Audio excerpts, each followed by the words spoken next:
Hey guys, it's Doc from the Gold Hog, and as you can probably hear from the background, we're out here working today. But I really want you to watch this video because this is going to be a fun video.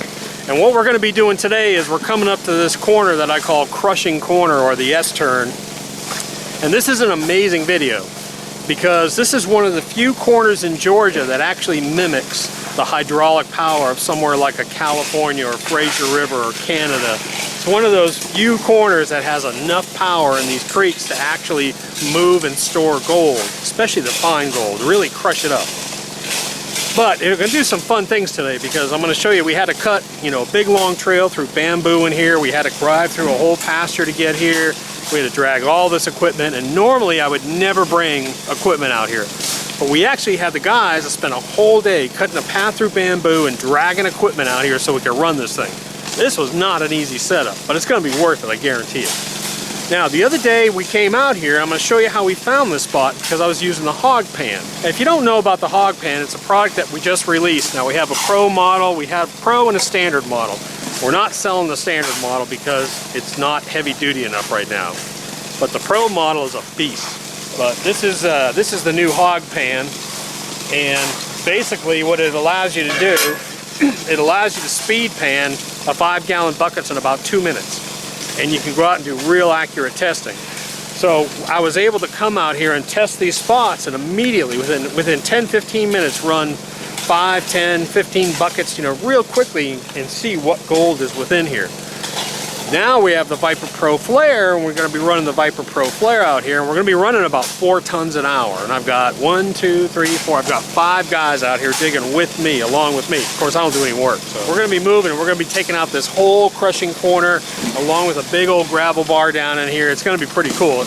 And again, this is one of the few places in Georgia that you have a lot of deposits of fine gold. So we'll go ahead and we'll dig this out, and I'll show you around real quick. All right, so while they're down here digging, I figured I'd show you real quick. I'm going to show you the trail we had to cut in here, which is really cool. Hope I don't run into any snakes down here. But they're down there shoveling. But I'm going to show you this. This goes all the way through this bamboo. I mean, it goes way through this bamboo. And they spent all afternoon cutting a path through here. I want to show you. It's off of a big, it's off of a cow pasture, actually. So I've got a spare engine side over here, and we stored all the gear over here. But this is really cool. And we marked our path. And of course thank goodness, Red was smart enough to actually mark the trails for me. And you can see we actually marked the trails as we came in, because it gets dark in here. It's hard to tell, but this place is dark. You can see the marks we put through this stuff. But this morning, before the sun even came through here, I mean, it was like pitch black coming through here. It was hard to see. But you can see that the guys, we had to cut a path all the way through here, work all the way around there, and there's a big cow field out there. We drive a quarter of a mile around there to get in here. So this was a tough little setup. So let me go back down to the creek. All right, I'm gonna go back down the creek now, but one thing I am gonna give you a little tip is I always bring a snake bite kit with me. So moccasins out here are kind of bad this year, but I always have a good snake bite kit, and I know how to use my snake bite kit. If you don't know how to use your snake bite kit, actually maybe I'll show you in this video. So let me go ahead, and I'm gonna go down here and show you the guys running.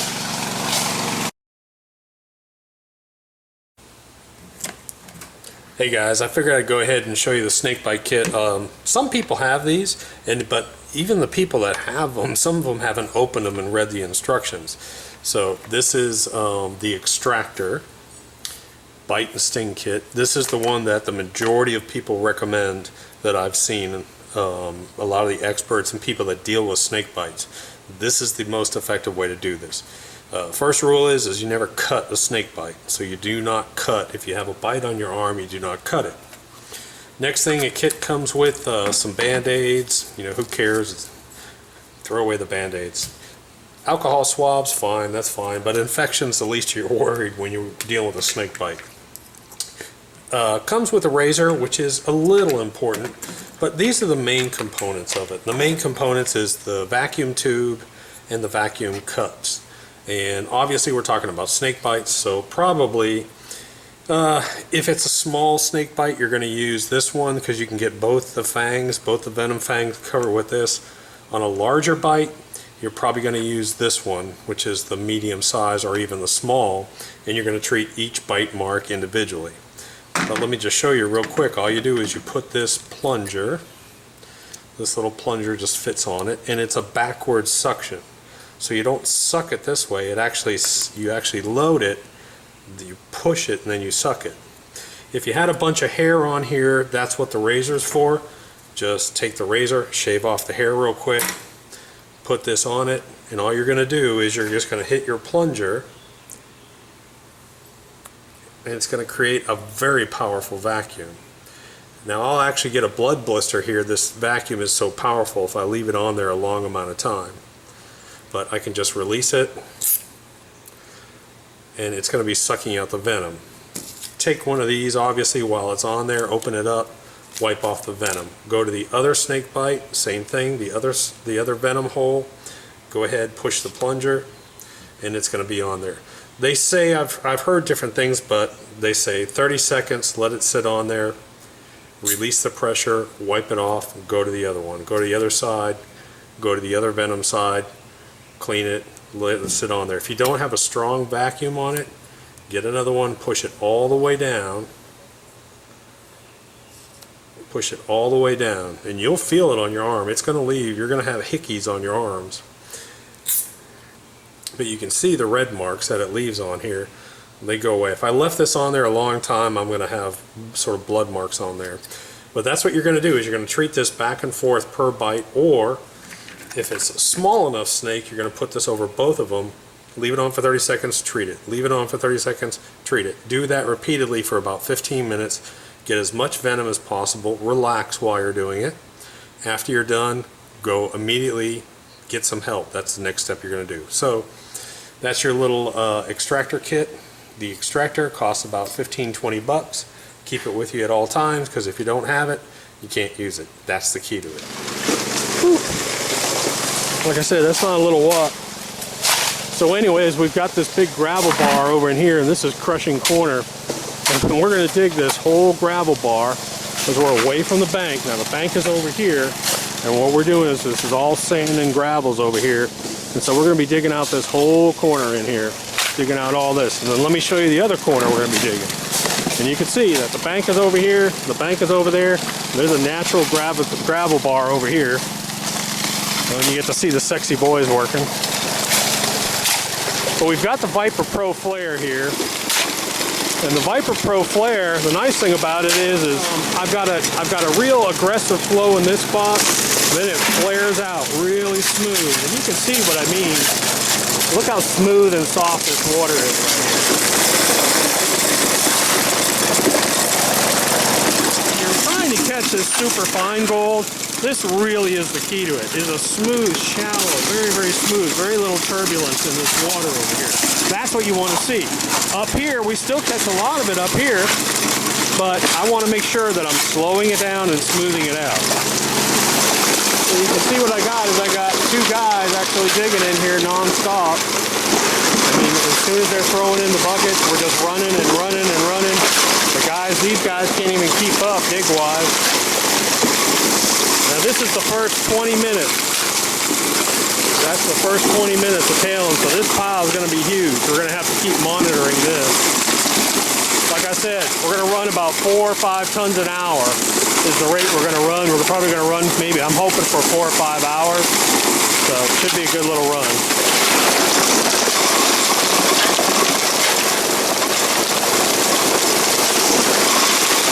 But it's so nice to be actually running real river gravels instead of that heavy clay crap. Look how pretty these are. Man, that's just beautiful, clean wash, nice quartz. All this is just almost all quartz rock. That's what it looks like when we're digging it up.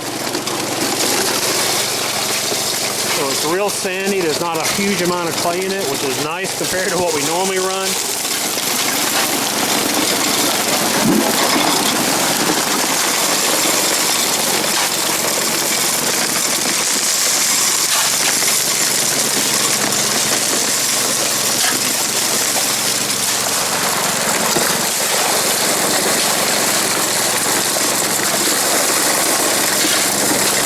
of this gravel bar is it's naturally running right in here. And he's already taken about a foot out of this whole area in here. And what I plan to do is I plan to take this whole bar all the way down, all through here. Again, this is an unusual opportunity. This is just like California, just like Canada. There's a lot of river gravels and fine gold sitting in here. And we don't get to do this often in Georgia.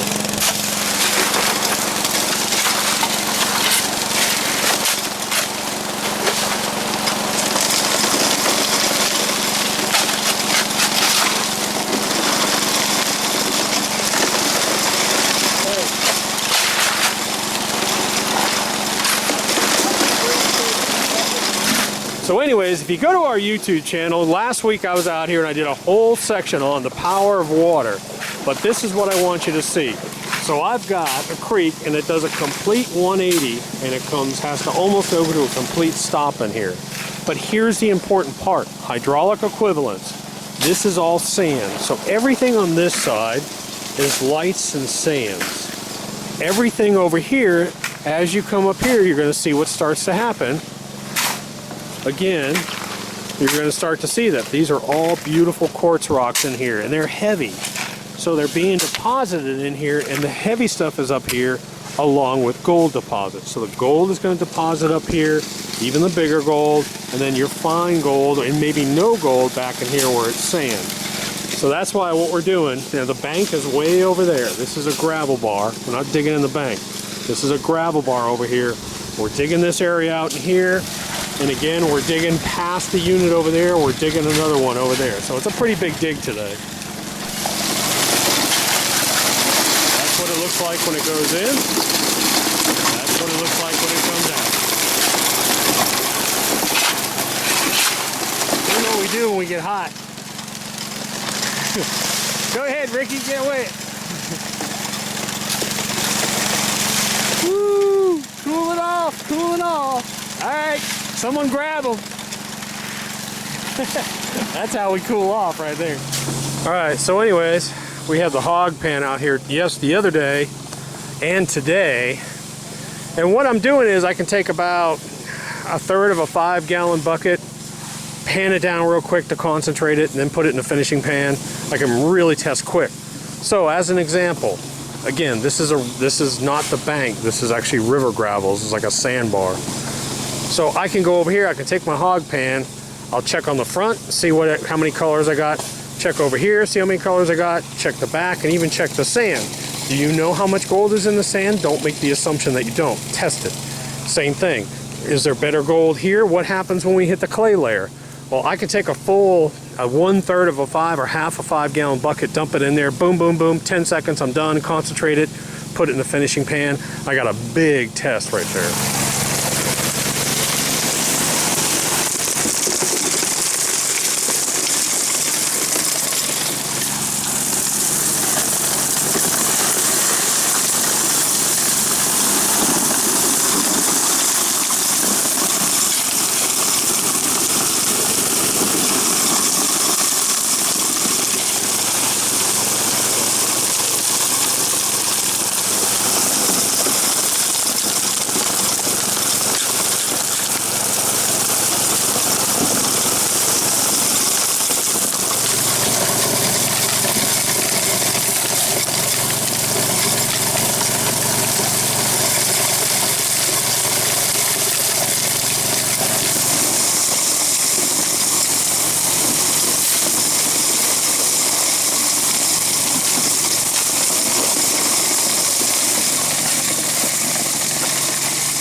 Hey guys, I did want to show you this one motor, and I'm sorry to have to yell over the engine, but I wanted to show you this. I really like this engine. This is a powerhouse from Northern Tool, actually. It's pretty inexpensive, semi-trash, but it's a 3-inch motor that I necked down to 2-inch on the outflow, not on the intake. But I can run it at about 50% power because it's 15,000 GPH. It's just such a nice engine.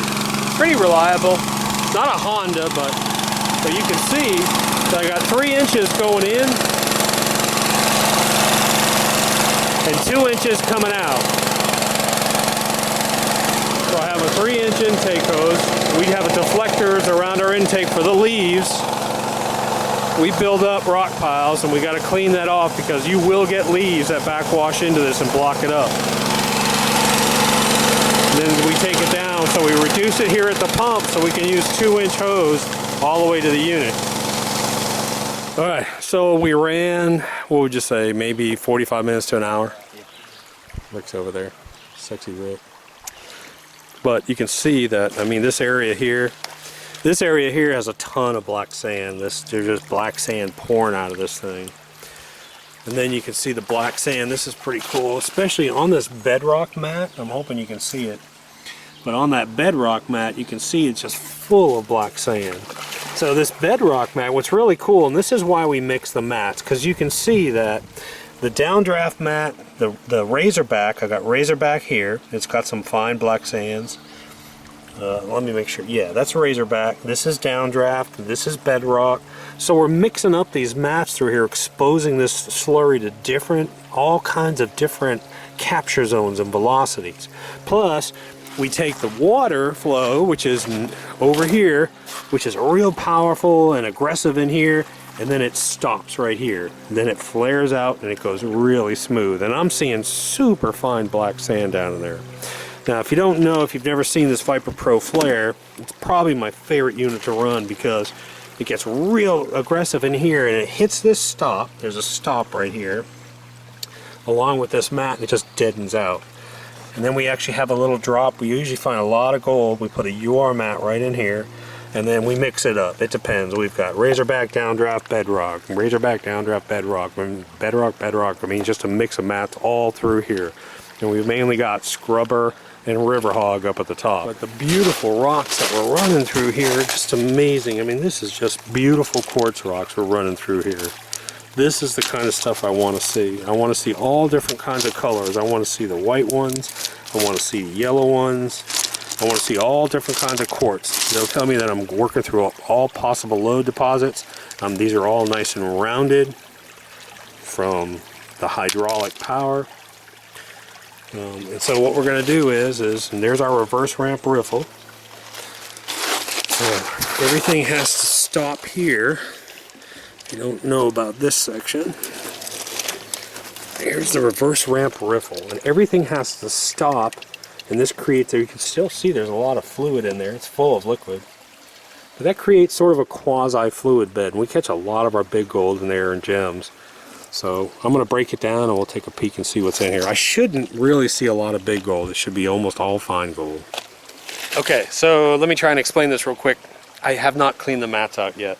All I did was I grabbed right under our reverse ramp riffle. We put a little piece of moss. We put a little piece of moss over the UR mat right in here. And that's that very first section where the water hits it. That creates that pool right there, that reverse ramp riffle. So all I did was I just shook off a little bit of this moss. I haven't gone to the mat below it. I've just shaken about a quarter of this moss off. I put it in a pan and I panned it off. Now we haven't even gotten, and that's at the very top. We haven't even done any of the mats. I haven't even done the mat under the moss yet. And you can see, I might have to darken that up some. Now you can see what I'm talking about. Now that's about an hour and a half, 2 hour run. Now that's just the moss. So that's just on the moss area. We'll have a ton of gold more than that. There, I'm going to try and get it.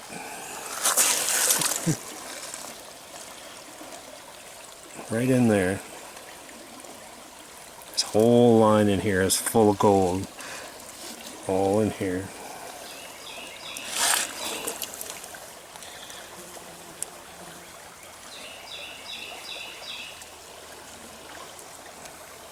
Sometimes if I put it underwater, for some reason it shows up better underwater.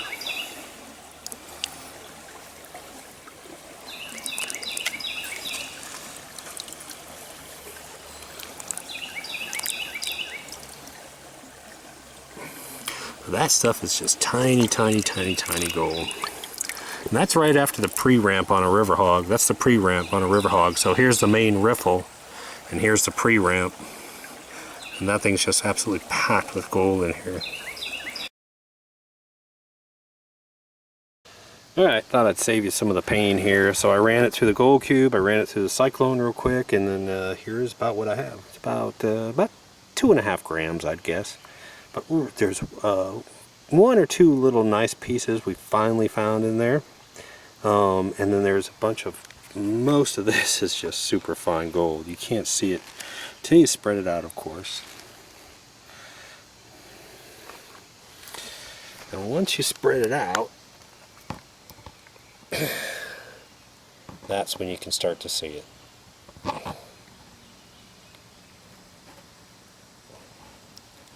All this stuff in here. A lot of it is sub 50, sub 100, sub 150, even 200 mesh gold all in here.